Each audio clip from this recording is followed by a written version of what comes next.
Mas o que o Trump está disposto a fazer é impedir mais uma Venezuela no continente, que seria o Brasil, e acabar, tá aí, e acabar com a Venezuela existente.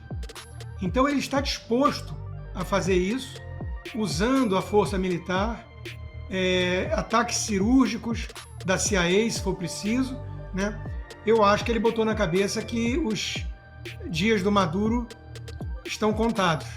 Quando você junta tudo, diz, opa, peraí, tem alguma coisa aí que está sendo negociada que a gente provavelmente não sabe, mas e aí agregamos de novo. Será que algum desses que já vê que está fechando o tempo não vai querer negociar? Porque 50 milhões de dólares da recompensa que ainda está vigente pela cabeça do Maduro. Olá, fala pessoal, sejam bem-vindos. Se você gosta e apoia o nosso conteúdo, deixa o seu like e inscreva-se no canal.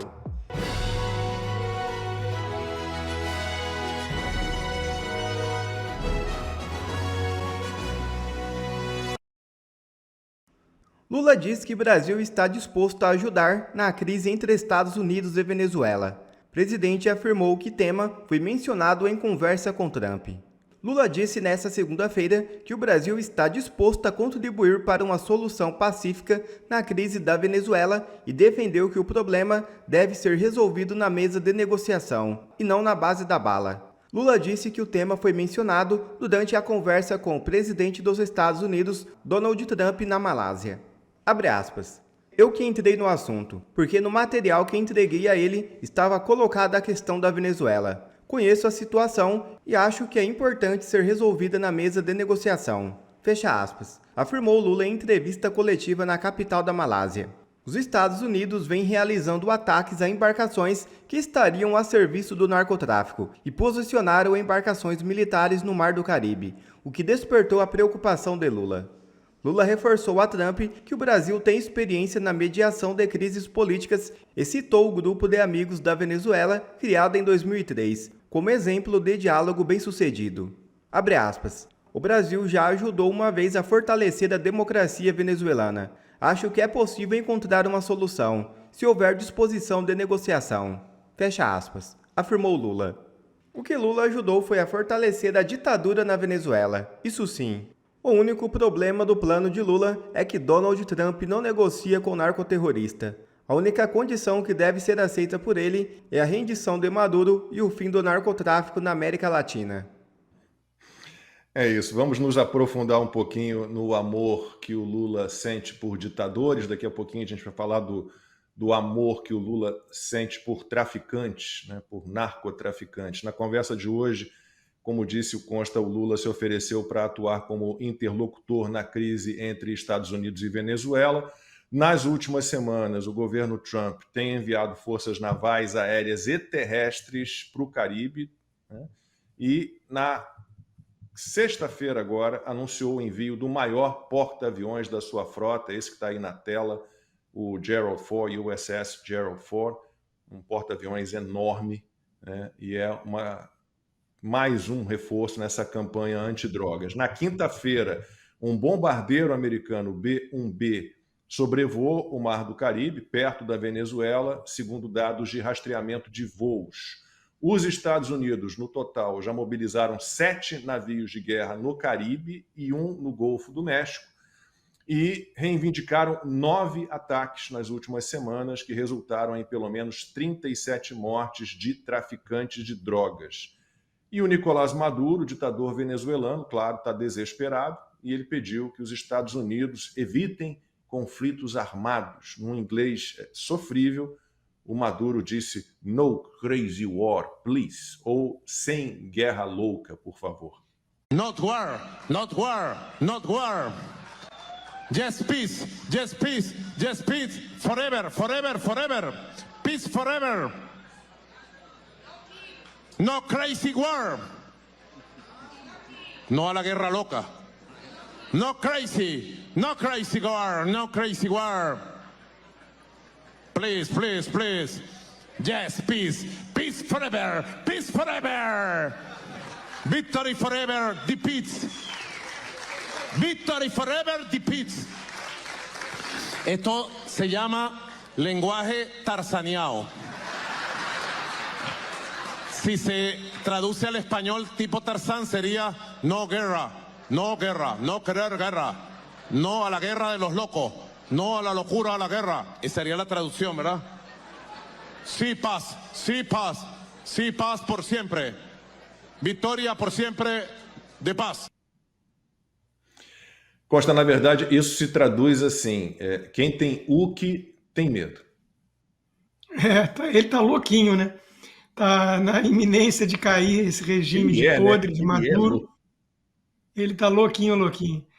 Bom, Lacombe, tem uma coluna muito interessante que foi publicada no Wall Street Journal esses dias. Eu mandei aí, não sei se deu tempo do Franco separar já, da doutrina Monroe do Trump, né?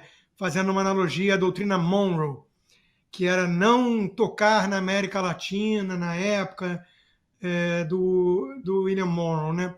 E o Trump está com a postura ao contrário.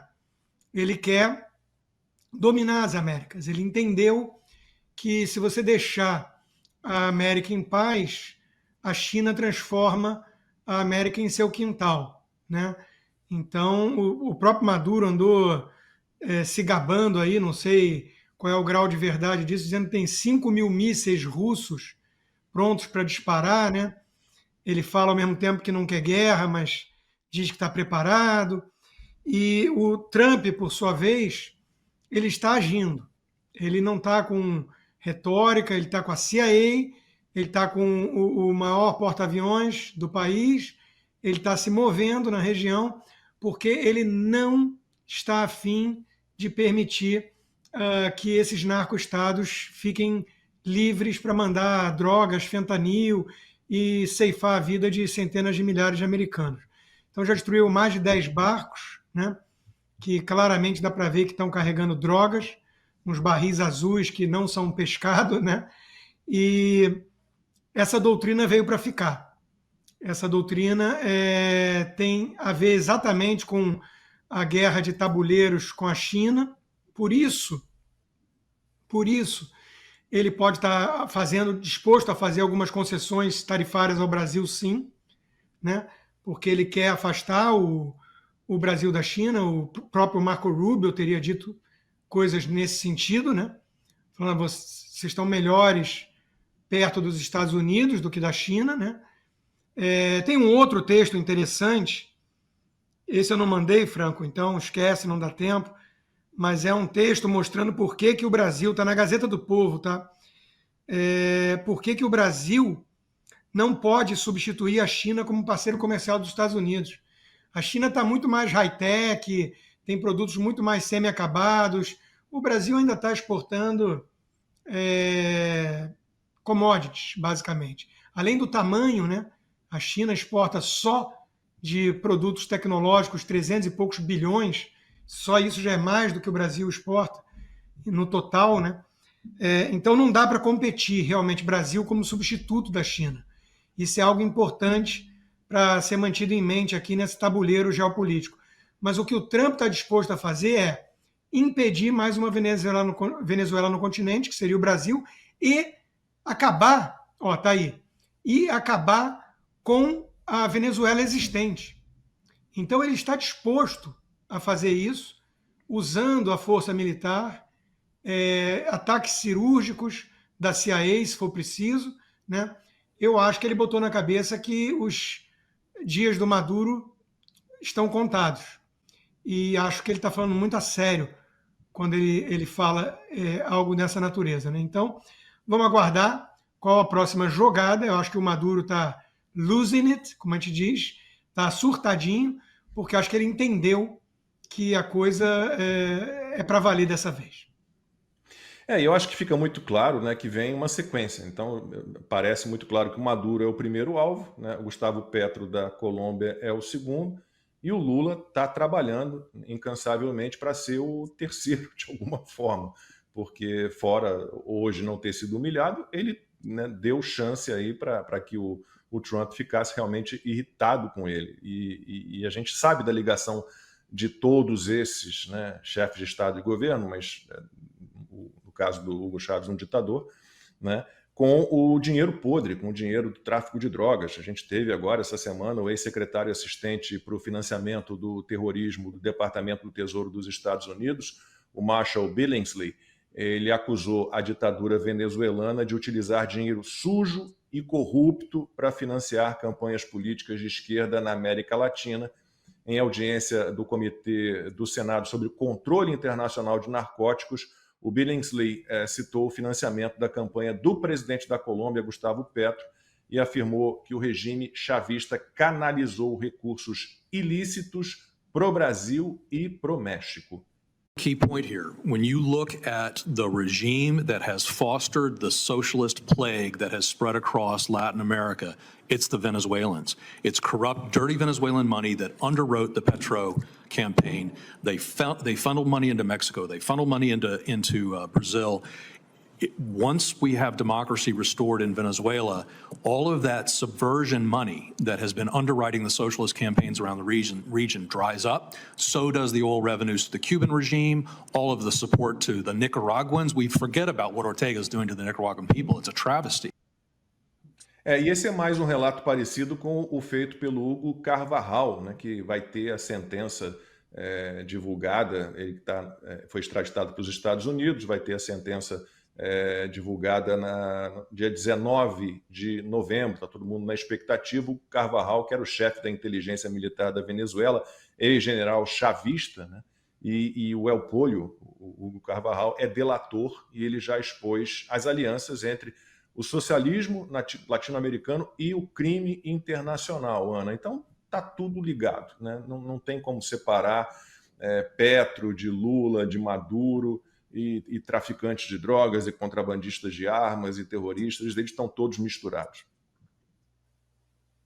Sim, e lembrando que no passado o próprio Palocci disse na delação dele sobre essa relação nada republicana com dinheiro do narcotráfico, envolvendo até Gaddafi, Venezuela, enfim, todo esse dinheiro sujo. Há umas 2, 3 semanas, a vencedora do Nobel da Paz, a Maria Corina Machado, eu acho que eu cheguei a comentar aqui no 4x4, porque foi uma entrevista que ela deu num domingo de manhã para a Fox News, e estava sendo entrevistada por causa do prêmio, e no final, bem no finalzinho ali da entrevista, a jornalista perguntou: Maria Corina, nós acabamos de receber uma notícia aqui, gostaríamos que você confirmasse ou negasse se você sabe alguma coisa. A notícia é de que a embaixada russa recebeu ordens de tirar todo o seu pessoal da Venezuela. Você sabe disso? E ela respondeu que era verdadeira informação, que ela também tinha essa informação, que os russos estavam sendo evacuados da Venezuela, e hoje a gente sabe que não tem mais nenhum russo lá. E aí você começa a ver essa movimentação. Os russos tiram os russos da Venezuela. O USS Gerald R. Ford começa a se movimentar para o Mar do Caribe. Tem o Billingsley agora, como nós mostramos no Senado. O Carvajal, que seria, na verdade, a sentença dele seria agora dia 29 desse mês, e eles adiaram para o dia 19 de novembro, porque provavelmente ele está abrindo a boca, e abrindo a boca de uma maneira enfática, com bastante provas e informações. Então, Lacombe, eu acho que teremos semanas interessantes pela frente. Eu não acredito assim em invasão, não sei, eu acho que isso tudo é um tabuleiro complexo, mas o USS Gerald Ford, ele também foi movimentado, designado ali para o Caribe Oriental, quando estávamos assistindo o auge da guerra entre Hamas e Israel.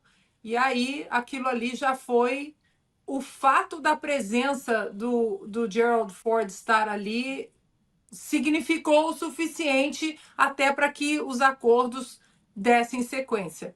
Eu acho que teremos semanas bem interessantes, E aí a gente precisa ver o que o Lula vai falar, porque você deixa a reunião com o Marco Rubio, com o chanceler Mauro Vieira, dizendo: não, foi uma reunião maravilhosa, vamos para a próxima reunião. Mas o que o Lula pode falar até a próxima reunião? Esse é um problema para o próprio chanceler Mauro Vieira. Talvez não haja mesmo uma guerra. A gente precisa lembrar que tem várias forças militares americanas ali no Mar do Caribe, em Trinidad e Tobago, em Porto Rico. Entre essas forças tem lá um grupamento, forças especiais, que foram responsáveis por eliminar o Osama Bin Laden no Paquistão em 2011. Então, talvez não seja necessária uma guerra, vamos acompanhar. Segre, a gente tem uma América Latina, infelizmente, ainda com gente como Petro, com Maduro, com Lula. A gente não consegue separar essa turma toda de crimes, né? Esse dinheiro todo do tráfico que meio que financia tudo, a PDVSA, a estatal petrolífera da Venezuela, enquanto tinha dinheiro, também distribuiu, a gente sabe de tudo isso. E é uma situação... Eu fico muito feliz, porque a minha preocupação quando o Trump foi eleito para o segundo mandato é que no primeiro ele não deu assim tanta atenção para a América Latina. Mas agora, né, como a gente já comentou aqui no programa, ele está realmente olhando para a América Latina e entendendo que precisa tomar alguma atitude. E não só isso, Lacombe, quando você vê uma Bolívia já desterrando a esquerda nas últimas eleições, domingo passado. Aí nós somamos o apoio do Tesouro americano para o Milei, que está agora, estamos aguardando já os resultados oficiais em minutos. E em relação a Maduro e a Venezuela, eu juntei duas análises que me parecem interessantes trazer para mais ingredientes ao nosso bolo.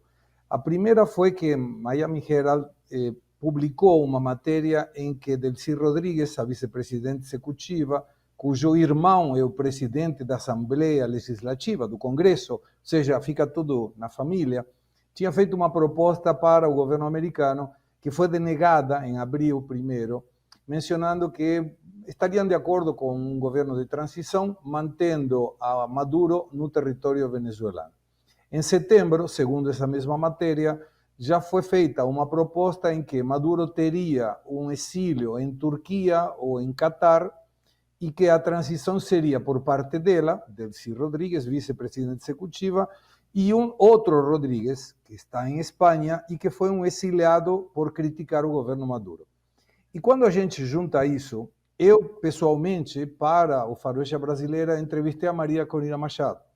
E ela falou, há pouco tempo atrás, não mais de um mês, que elas estavam de acordo, que eles estavam conversando com o governo americano e que estavam de acordo em fazer esse governo de transição. Quando você junta tudo, diz, opa, peraí, tem alguma coisa aí que está sendo negociada que a gente provavelmente não sabe, mas e aí agregamos de novo. Será que algum desses que já vê que está fechando o tempo não vai querer negociar? Porque 50 milhões de dólares da recompensa que ainda está vigente pela cabeça do Maduro não é um valor menor para um venezuelano que está querendo ir embora. E el pollo significa o frango, na tradução de castelhano. Seria Hugo e o Frango Carvajal, que era precisamente o chefe da inteligência, e que com certeza tem muita coisa para falar.